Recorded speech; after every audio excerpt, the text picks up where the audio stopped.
How's it going, everybody? So today we're going to be talking about some great favorite of mine, 80s slashers. Well, this one is technically not an 80s slasher, it's from 1979, but I don't care.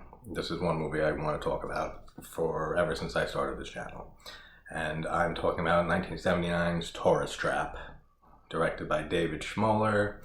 Interesting that this is 1 year after Halloween. And Schmoller actually wanted John Carpenter, to direct this movie.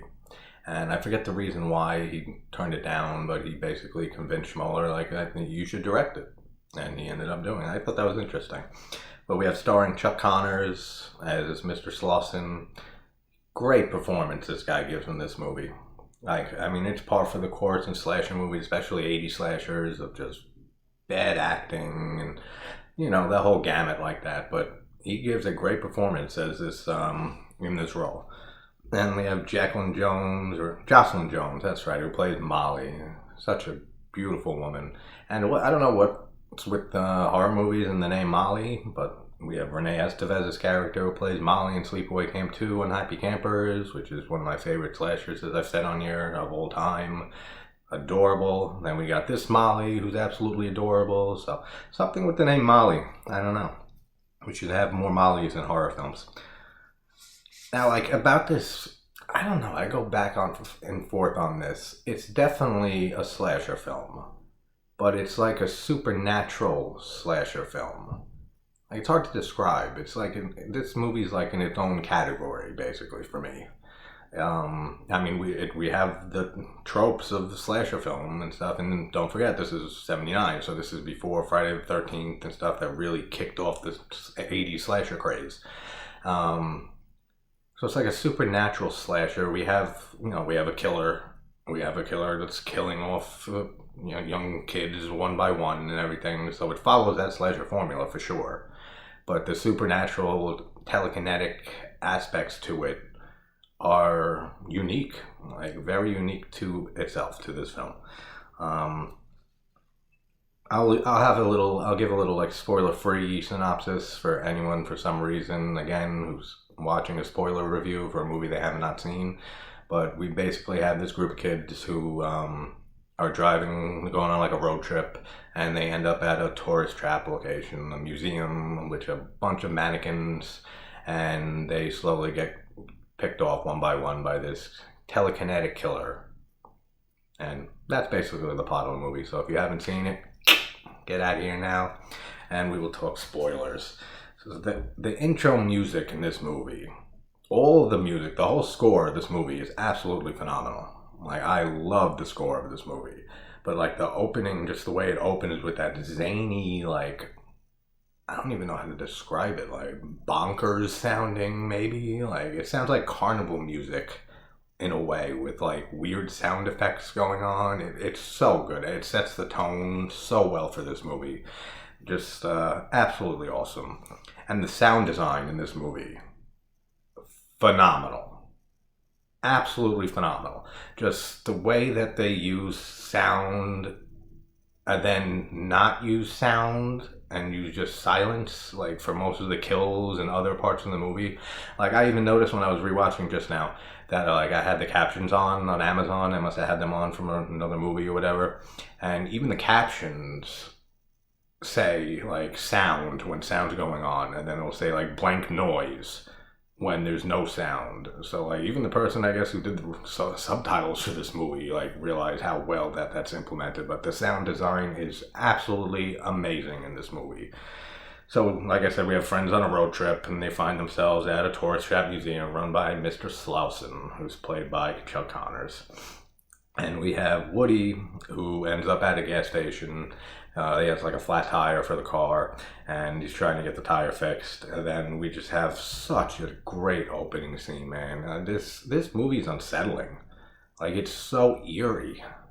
And I don't mean in like a haunted house movie type of creepy or eerie or like nowadays like films like the Conjuring series and Insidious and stuff like that type of. No, this movie is just like unsettling and like creepy in just such a weird way. Like it's weird, like, but it works so amazingly well. And so he ends up getting trapped in this room, the door slams shut, and then these mannequins start popping out and laughing. And so just the laughs of these mannequins are so fucking creepy, man. Like the way they look, the way they move around, like they're like shaking back and forth and laughing and cackling and stuff. Amazing. And things start like on their own, start flying towards Woody, and his hand's stuck in the door and he can't get out, and things are just flying towards him, and like a knife hits him, like not hits him but like hits a wall right by him. Then they're cackling, there's music playing, then this pipe on the floor starts moving and stuff on its own, and then just shoots right into his back. And he like, it's no music, it's just all you hear is just silence and just the blood dripping out of the pipe slowly and falling to the floor.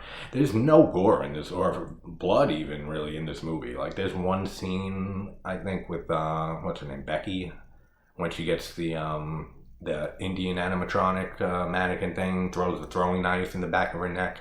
You see like a little bit of blood on the side, but that's basically it. So even again, like when I say about this being a slasher and stuff, there's no gore, there's no blood really at all, and I do not care because it doesn't. It's one of those films that doesn't need any of that. Like, just like Halloween, like when Halloween, there's like no blood in that movie. There's no gore in Halloween, and yet it's just perfect, that movie, and does not need any of that. Same type of thing here, and. Yeah, just the sound, man. Just the way they use the sound is just like unreal. The sound design, I can't praise enough about this movie. Just the contrast between sound and silence, and it goes back and forth like that. So well done. And so poor Woody, his body, you hear get dragged away. And poor Woody, man. Like, this is a very different Toy Story film that most people are used to. And then we have the girls go skinny dipping, and not a single tit we see. We don't get to see any tits in this slasher film. That's a crime. Come on, it's a slasher film. We need our nudity in slasher movies. And we meet Mr. Slauson. The kids meet him and end up saying that he tells them that he runs a tourist trap, but it's pretty much been closed down and financially in ruins because they built a new highway that basically took all the all the cars and travelers and stuff like that away from the road that his tourist trap is on. So it's basically shut down at this point. Now this is a point I'll expand upon later, but when they're in the lake skinny dipping and Slauson comes up to them and stuff, he says, you best get out of there, before nightfall, and they ask why. And he says that there's water moccasins in there. So if you hear something, like, if you feel something like with your feet, it's a water moccasin. I'll bring that up later, but I felt like I had to bring it up now just to set the idea and put it in people's heads. So the rest of them, their car breaks down and was broken down, and Slauson offers to bring them back to his house, to his museum and stuff, and that he'll try to fix the car, and ends up getting to the museum, and it's just filled with all these animated mannequins everywhere and stuff. It's the mannequins, like I said, in this movie are just so unsettling to like the way that it's shot. Like all the shots of these mannequins and like when their eyes turn and stuff like that, and just the way their mouths open, the way they move, the way they look, like everything about them is just amazing in this movie. It's so well shot, it's so well done. Bravo to this movie for being as excellent as it is. And Slauson mentions that he has a brother who was the one who made all these mannequins, and that he even got taken away like to New York City. They took him to New York City for him to like work on wax museums and stuff like that. And one of the girls asked him about a nearby house that's like right across from the museum, and asks who lives there, and he says Davy, and then he says Davy Crockett. But we find out that Davy is the name of his brother. And he says he ends up leaving to take one of the guys, what's his name, Jerry. Yeah, Jerry, right? Yeah. It says he's going to take Jerry into town to try to fix the car and everything, which I don't know how that works because the car ain't working. So we don't see a tow truck or anything, and I don't know. And let's see. And he tells them basically to the girls to stay in the museum, don't go gallivanting around to the house or anything, or even go outside because they had problems with coyotes and stuff like that. So they end up staying in the museum while Slauson leaves. And then we have Eileen, who does not listen to this at all, and she ends up going into this creepy house, and she like hears somebody talking. And that's another thing, the killer's voice in this movie, again, unsettling, man. Like, he has such a weird like voice to him, and the way that he just like, little girl, like, come here, little girl, and just like the way he says that a lot throughout the movie, and like, you're so pretty, like it's like this like monotone like voice, but like it's so hard to describe it. I mean, like I said, whoever's watching, you've seen this movie, unless you're one of those people who watches spoiler reviews for movies they never saw. So you know exactly what I'm talking about. But such an unsettling voice that he has. It's so creepy, and just everything about the killer in this movie is so creepy. And when Eileen's walking through, when she hears the voice and stuff, and then the mannequin eyes are like looking and moving like as she's walking by, it's awesome. Such awesome stuff. Such great little shots. And then we get our first look at the killer, and she just has the killer's look also in this movie is just awesome. It looks so good.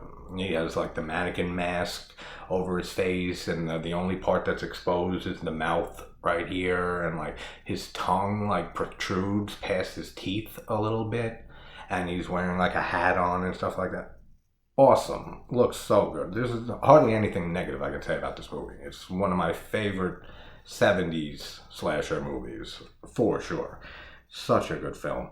And we get shots of all the different like lifelike mannequins, and they are creepy looking, man. Like, especially there's that one of them with the black hair and the real wide smile and stuff, and they're just shooting all different shots between the mannequins, and the killer's breaking like pieces of glass or like jars and stuff with his telekinesis and everything like that, before he ends up strangling Eileen with her scarf that she's wearing around her, and just telekinetically ties it around her neck and strangles her. Awesome scene. Every scene in this movie is great. It really is. And we have Molly and Becky that are back in the museum, and they end up looking at this special mannequin. It has like a special display case and everything. And they end up touching it, and one of them says it feels like human skin. And at this point, I would be like, I'm out of here. Like I say in so many of these reviews of movies and stuff, it's just, and the other one just says like, yeah, it must be some special rubber or something. I mean, yeah, it could be, but if my friend said it feels like human skin, being in like a place that I have no idea where I am, with a car that's broken down, and or it's just you and like your other friend, and like the 3 or 4 others are missing or like haven't been around for a while. If I heard someone even just say it's human skin, it feels like I'm out. Like, time to go. See you later. I'll walk 10 miles to get to the nearest place that I gotta go. But I would be out of there so much. And even Molly is unsettled by it. Like, she says, like, I don't want to look at it anymore. And I don't blame her one bit. But I do blame her for not leaving, I'll tell you that. And then Slauson comes back and he explains that his wife died of cancer. And he leaves again, and Molly ends up noticing in like a picture book that she found on the coffee table that she sees a picture of Slauson's wife who died, and it looks exactly like that mannequin that has its own special display case. And let's see here. I love the scene when Becky goes into the house to look for Eileen and Woody, and she gets attacked by Davey, the brother of Slauson, the killer, and opens the closet, and a bunch of mannequins just fall on top of her, and like their voices, man, like even the voices from them, like when they open their mouths and stuff, it's like ah, ah, like high pitched, like female sound, like choir sound almost. Like it's so creepy, man. Like this whole movie is just unsettling and disturbing, like in a way. Like it's amazing. It's just amazing. And we get this amazing shot. I love this shot from when she's on the ground and the camera is on the ground looking up at the mannequins that are in a circle around her and they're like rocking back and forth. Awesome shot. Such a cool shot. Such a little inventive thing they did there. And then we have my favorite scene in this movie, and man, is this scene disturbing, man. As somebody who has, I've been struggling with severe anxiety my whole life, man, this would fucking kill me if I was in this situation. And we see that Becky and Jerry are still alive, and they're tied up in the basement, and there's another girl that's like tied to a table that the killer and Davey ended up picking up like from the gas station. And she's strapped to the table, and he switches masks throughout the movie, which I thought was cool. Like he's wearing a different mask this time, and he put it on like a top hat too, instead of like that brown, like rimmed all around hat. Like I like how they have him switch up masks throughout this movie. And this girl's strapped to the table, and he starts putting plaster on her face, and basically starts making a mold of a mannequin out of her face. And just the dialogue, man, that he gives with that creepy voice and everything. You know, he's just saying, like, as the plaster dries, and he's putting, like, plaster on her face, on her forehead, and starts up there and on the side. And he says, as it dries, it'll start burning your skin, and you'll panic as I seal the lips. And he starts putting it over her lips and everything. And like now the eyes, and like you can't see, your world is dark. And oh man, what a disturbing scene. And he says you'll never see again, and says you won't be able to breathe, but you won't suffocate, your heart will burst from fright. Dude, that is so fucking scary. Can you imagine that? Being just your face being smothered in fucking plaster and being turned into a mannequin, and just being told and explained to you while this is happening to you exactly what's happening to your body and everything, which it would just, with the anxiety and the fear and everything, would amplify what you're feeling 100 times than what you should be feeling. And then, oh God. And then we hear as he seals the rest of her nose, and her whole face is covered now, and we hear, again, the sound design is phenomenal. It's so fucking good in this movie. And we hear, like, the heartbeat start speeding up and speeding up and speeding up, and then it just stops. And silence again. It's just, oh, so fucking good, this movie. What a great fucking movie. Alright, so we did all that, heartbeat. I like when he drops the key, when Davey drops the key, and they try reaching for it, and he just uses his powers to just like slowly inch it away from her, reaching for it and stuff. I thought that was cool. The scene when Molly is approached by Davey when she's running through the woods and everything like that, and he's wearing like this Asian doll mask with like blonde hair and shit. Like it reminds me of Texas Chainsaw a little bit. I like Leatherface, where it's like the different masks and everything like that. I'm sure they took some type of inspiration from that movie, like with the masks and everything like that. Even though those are dead skin masks in Texas Chainsaw, and these are mannequin masks, but same type of idea. Like I'm sure they probably got some influence from that, because that was 74, right? Texas Chainsaw, yeah, 74, and this is 5 years later. So they definitely probably took some type of influence from it, and when he's dressed with that doll mask and stuff, and he's holding the head of the mannequin, and then the mannequin's mouth just opens and screams at Molly. That's awesome. So cool. Like there's so many great ideas and original ideas in this movie that I have never seen again in a horror movie, like ever. Not that I can think of. I mean, off the top of my head, I can't think of another movie that has these type of ideas and premise to it. And it's such a unique film, man. It really is. Like, there's a reason that this is known it's not, and this isn't like such a well-known slasher film that like casual horror fans know about or have seen, but like anyone who's a huge slasher fan and stuff, everybody knows Tourist Trap. Like everybody knows this movie.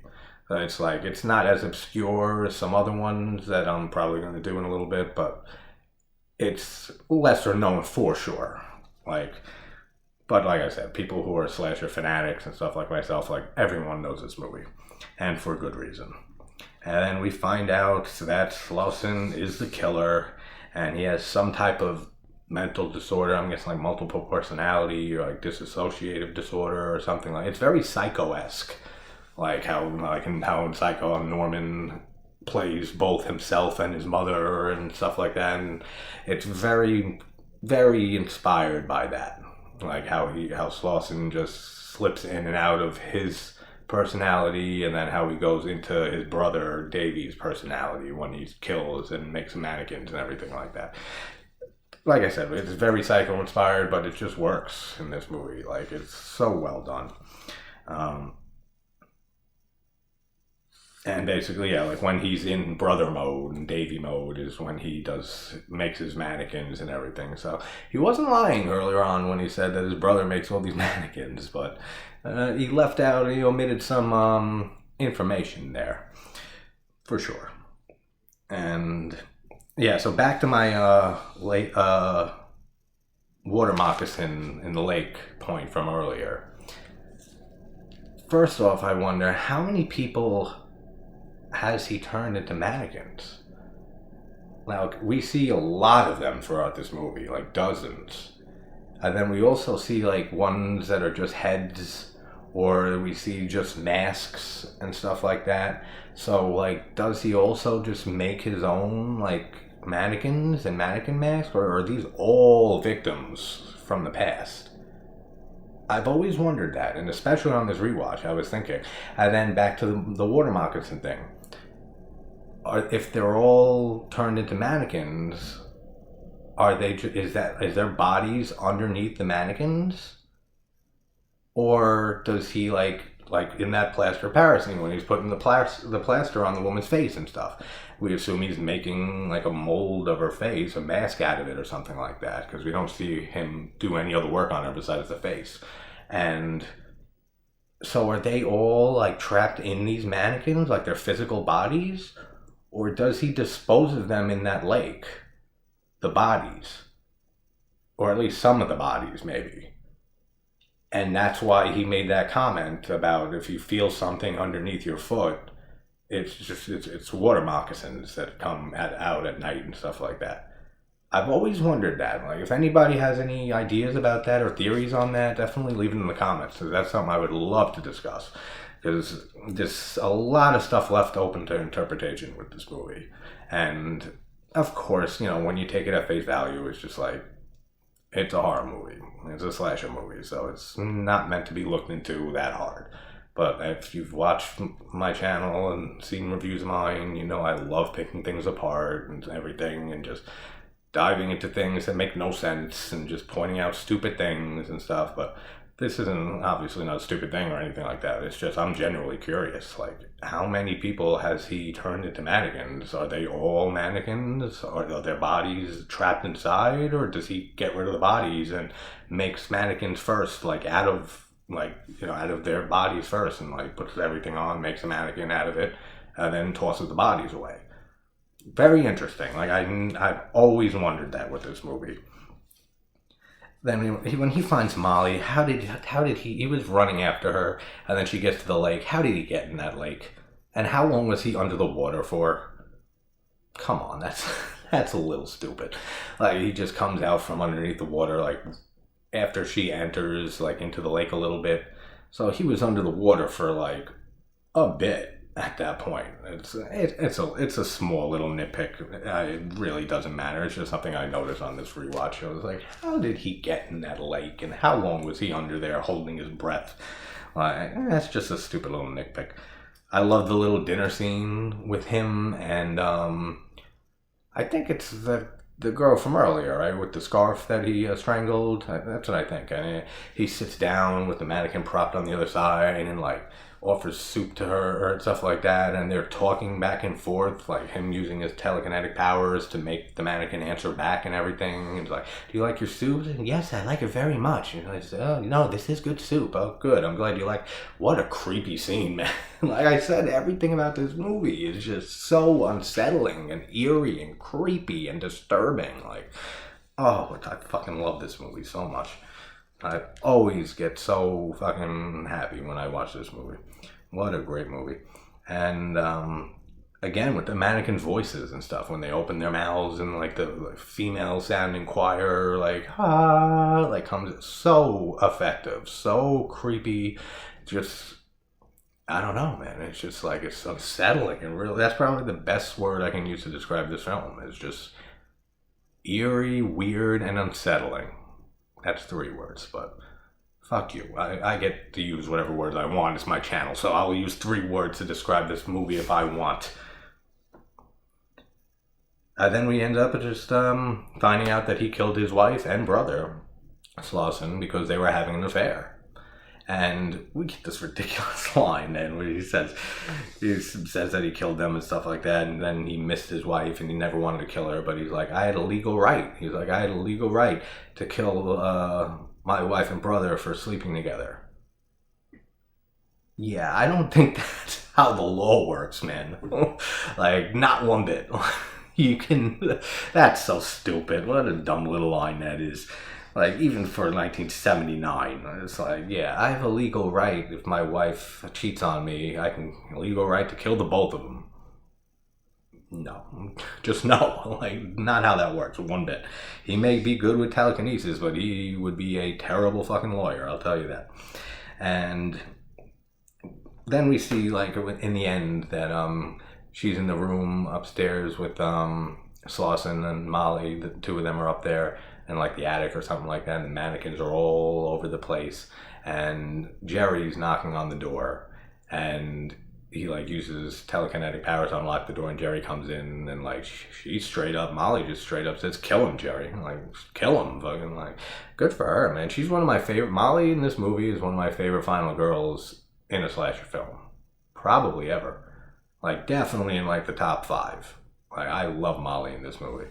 She's so adorable. She's just has this personality to her, and in the end, like that, when she just like turns cold-blooded, man, and damn fucking right, is like, kill him, like, fucking kill him, like, straight up, like, no more bullshit. Oh, yeah, that's where we have this creepy ass scene before that when Slauson takes a mask of his wife and puts it on Molly's face and says that Molly reminds him of his wife, and that she looks like her, and he puts the mannequin face of his wife on her and starts kissing her and stuff like that. What a disturbing scene, man. And that goes also back to my point of, we see the mannequin of his wife in the museum in that special little display that she has, but then he has a mask also of his wife that he puts on Molly, and when he's kissing her and stuff like that. So that goes with my point of, does he also just make his own masks and mannequins, or are these all victims and stuff? And if they are they under the mannequin and the plaster and everything, the bodies, or does he chuck them in the lake or hide them somewhere else? Like, so many things that are left open and stuff that I just think of all the time when I watch this movie, and I'd love to hear people's opinions on that, on all those theories. And so Jerry comes into the attic, and she's telling him to kill him and stuff, and Slauson says he can't. And this is a little stupid. I mean, he's Jerry, like, he's a full-on person, and then Slauson just starts taking his arm off, and then takes his head off and stuff, like they're mannequin parts. What? Like, and when did he have time to make this mannequin of Jerry? Like, he's been with Molly and stuff, like chasing her, and then being Slauson, and then turning into Davy, and then the killer, and chasing after her again. He had no time to make this mannequin. There was no fucking way. Like, we saw how much, like, it was like a 5-minute scene when he was just putting the plaster on that girl's face and making like the mask out of it or whatever, and killed her.